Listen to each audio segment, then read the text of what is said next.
which are 18 minutes. Here we have made it last 10 days. Our Sakhis have been working hard to bring this journey to 15 minutes sharp. So hats off, and my next introduction to Santoshi. Santoshi is a passionate nutrition beauty consultant with over 15 years of experience in the nutrition industry. Her journey began in the IT sector, but a personal mission to improve her family's health led her to transition into the field of nutrition and holistic well-being, with over 100 clients, guiding them in managing diabetes, PCOD, weight concerns, and knee pain, children's nutrition, and building healthy lifestyle. Over to Santoshi. Thank you. Before I start, I have a quick question to each and every one of you. When was the last time you were asked how you were and you actually gave an honest answer? Lovely. I have two people raised. Not the polite, I am fine, but a real answer. No, yeah, right? Because most women I meet look bright and nice from outside, but from inside they are tired most of the time. How many of you agree to it? Lovely.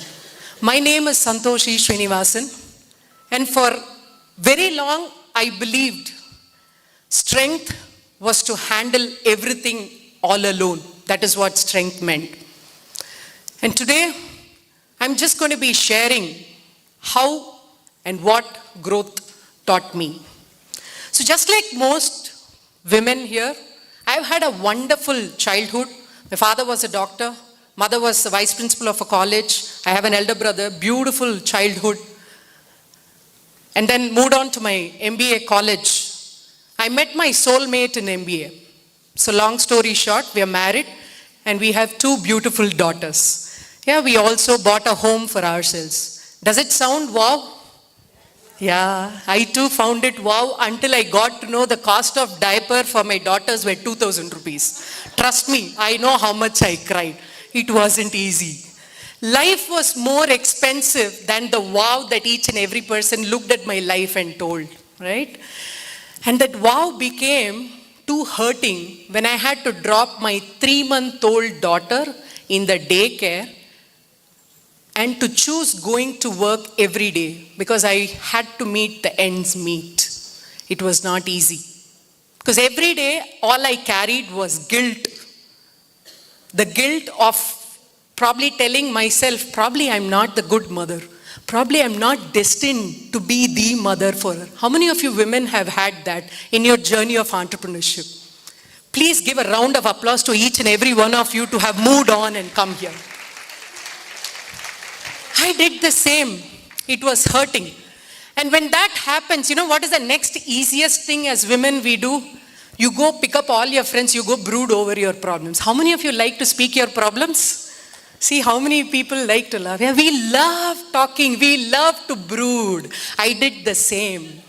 Just to realize nobody really cares if you have a problem. So this was my learning number one. Nobody cares if you have a problem. In fact, they are the happiest when you convey your problem because you give them a feel, thank goodness I don't have her problem. Yeah, right? Right? So that was my learning number one.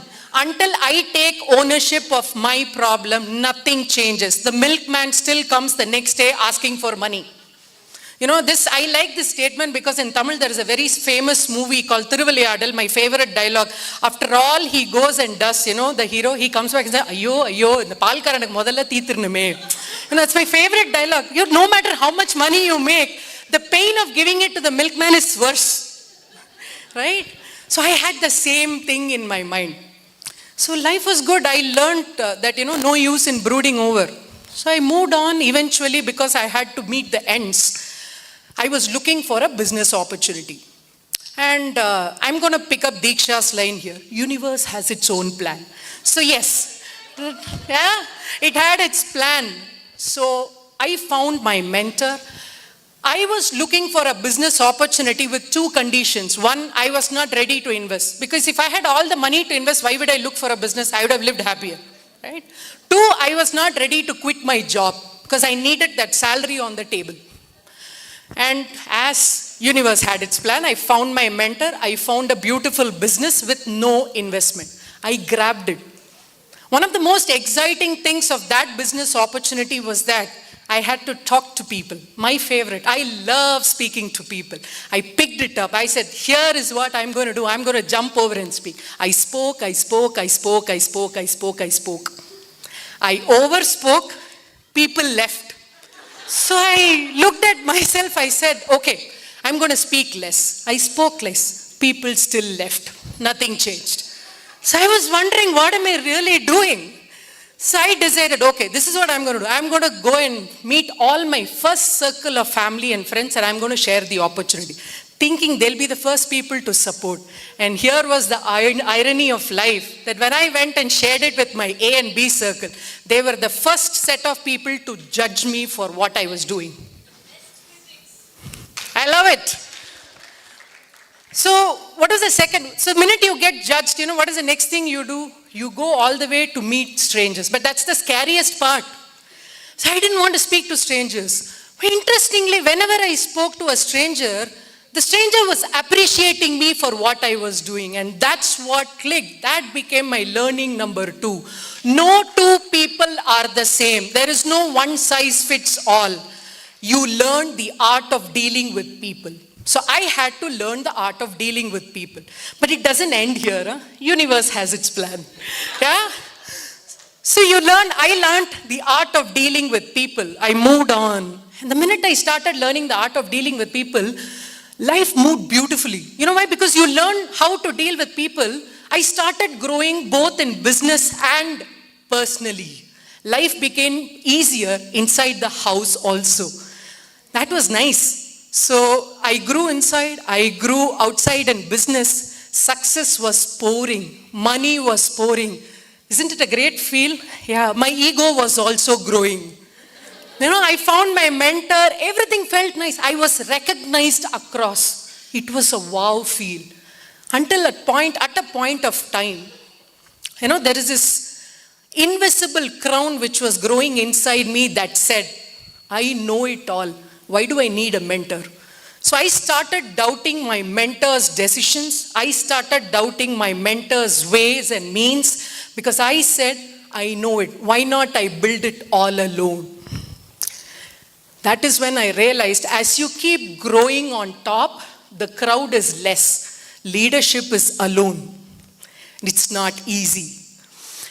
So that became my learning number 3. When ego goes up, your learning and growth is nil. You stop there. You're stranded. And by the time I could think of all of those things, correct. Universe has its plan. COVID came in. And when COVID came, everything stopped around. That became my scary feel because I had no place to hide. Reality was there. When COVID came, September 1st, 2020, I was rushed to the hospital with oxygen levels of 45 and stage 5 COVID. My chest CT scan was totally black. And the doctors had told my husband, she's not going to make it. Please have a look at her and leave. I didn't know all of these things. My husband looked at me. I don't know what hope he had. He came, looked at me. He said, you know what, Santa, you're going to be fine in 1 week. You're just going to stay in the hospital. You're going to come back. I went near death. I happened to see what it feels to not want to live anymore. And at that moment, 3 things hit my head. 1 was the list of mistakes I had made and the apologies I never made. And my second learning was I had missed telling how much I loved the people who mattered so much to me. I wish I had told them. And the third was my biggest realization was I had ignored one person totally all through my life, which was me as a person. I'm sure all of you relate with that because the most ignored person happens to be us all the time. We are all tuned that way, right? And that is when from the hospital, The first thing I did was picked up my phone. I made a video call to my mentor. She was in shock. She didn't know I would call. I called her up. I apologized. I surrendered myself to her and requested her guidance to take things forward. Life changed. God had different plans. Probably he knew I really had to do more for my husband and torture him, so I was got back, right? So September 15th, 2020, I got discharged. I came back home. I decided to restart my life. Feels good, right? Yeah? But, say it loud. Exactly, because you have decided to change. The universe has still not decided. So what really happened was September 15th, 2020, I got discharged. I came back just to experience or to face one of my most hurtful moments. On September 19th, midnight 2020, my father breathed his last in my arms. I lost him. My hero was gone. My friend was gone. My whole world had toppled off. I seriously did not know what to do. I was blank. It just got over in few minutes. And when that happened, the only thing I could think of was eat, cry, sleep. Eat, cry, sleep on repeat mode. I kept eating so much that I grew from L size to 5XL. With PCOS, history of PCOS from my puberty, from irregular periods to, I bled blood for 75 days profusely. Only to come back home every day to sit in the restroom and be tired of smelling my own blood. I had spoiled my entire health so much. Until one day, as I was having my food, my daughter came and she looked at me and she stopped me and she said, "Amma, what are you doing to yourself? You're my only hope and I need you to be healthy." That moment changed because I realized at that moment that she wasn't questioning me, she wasn't blaming me, but she told me I mattered a lot. Sometimes you need the mirror. Somebody has to show you the mirror that you are the world to someone. And that is what my daughter showed me. So that night I decided, yes, I'm going to change my whole life. So I went immediately, bought Kareena Kapoor's book. I decided in 1 year's time I'll go to size 0. So here I stand, okay? Unfortunately, you realize later that you are not the heroine in a movie where one scene you're fat and the next scene you're fit. It doesn't happen, no? If only it happened, correct? So it didn't happen. So what is the next thing as we women we do? Again, we go for advice. We are good at asking advice, right? I went and asked advice and people came. They said, "Go walking." You know what, Santoshi? It'll rock. I started walking. Nothing changed. Then came, "Go jogging." That is even better. You buy. So the best thing about advices is before you do it, you go good shopping. You buy a new shoe. Now one is for walking, one is for jogging. Correct? See, interestingly, whether you walk or jog, the shoe differs. I did both because I'm sure the live stream my husband is watching, so I'm speaking truth here, okay? So you buy a shoe, you do everything, you start jogging. Same thing, I failed, 0 kgs lost. I ended up getting plantar fasciitis, my heel pain. So what is the next advice? Go join the gym. Life will change. I went and joined the gym. My whole energy went off. I ate more. I ended up with 0 kgs. So when, this is the turning point for us women. Universe has a different plan. You know what? When women, as we women, we are not able to achieve something that you put on yourself, what is the next thing you do? You look for someone where you can put your advice. Push them. And the first person who becomes your bakra is who? The universal answer. Husband, right? I was able to motivate him. But before that, I had to motivate my daughters, right? I motivated my daughters. I said, "You know what? I'm going to take you for swimming. Come in." Then I looked at my husband. See, when the kids are going as a responsible father, what are you doing? You should also come. He listened to me. Obviously, he doesn't have a choice. So all three came. I was sitting outside, pushed them into the swimming pool. All three were swimming. I was fully, you can do it. We have this interesting character in Tamil who's called Vadivel. He says, hey, tallu, tallu, tallu, tallu, tallu, tallu. We're so good at that, right? So I did the same, happily. But until one fine day, my husband looked at me and he did ask me this beautiful question. He looked at me, he said, Santo, I appreciate you motivating all of us to go healthy. But if one person has to hold the family, it is you. Right? So he said, why don't you come in? It was not easy, but I pushed myself and I still jumped into the pool. Not that I did not have the fear. I had the fear of drowning. I had the fear of people sitting there judging my body if I had to go inside. But I still went one step at a time, one day at a time, one lap at a time. Life changed. And it was after that I started seeing difference in my body, my health. Slowly people started observing changes in my body, my weight, everything. People started asking me. That became my calling towards helping more people get into their ideal self, their healthy weight, their healthy them.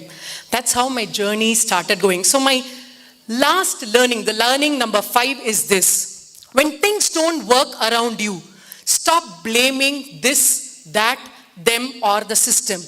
Start looking at yourself. When you start working on the you circle, when you start working on the inside, everything around you starts changing. So that was my biggest learning, which led me to, if you can move on to the next slide.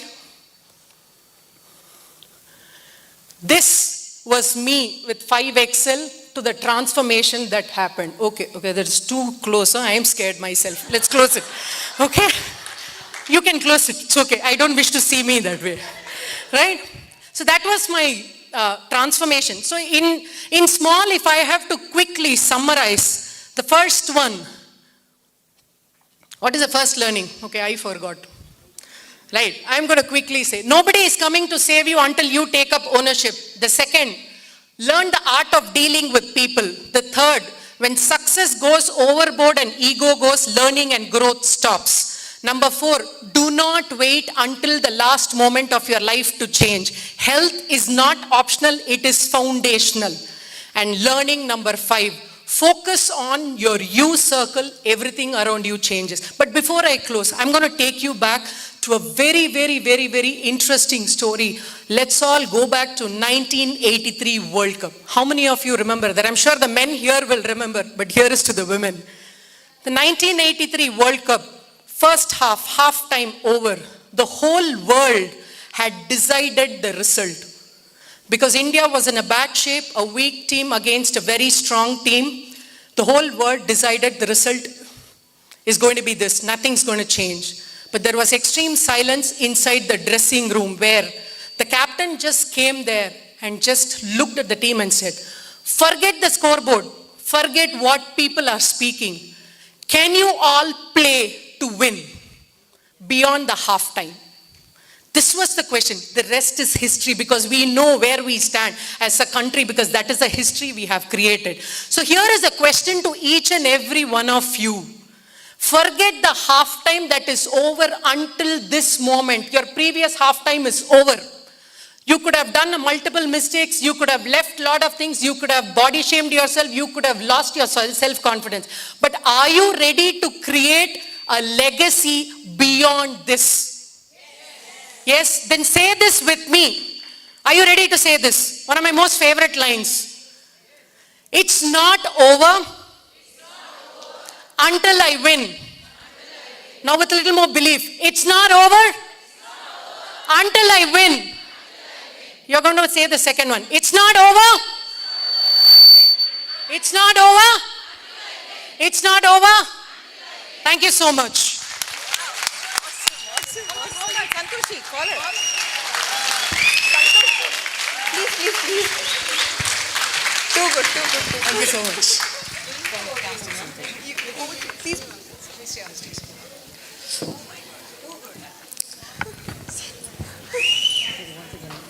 It's not over until you win. Thank you. One second.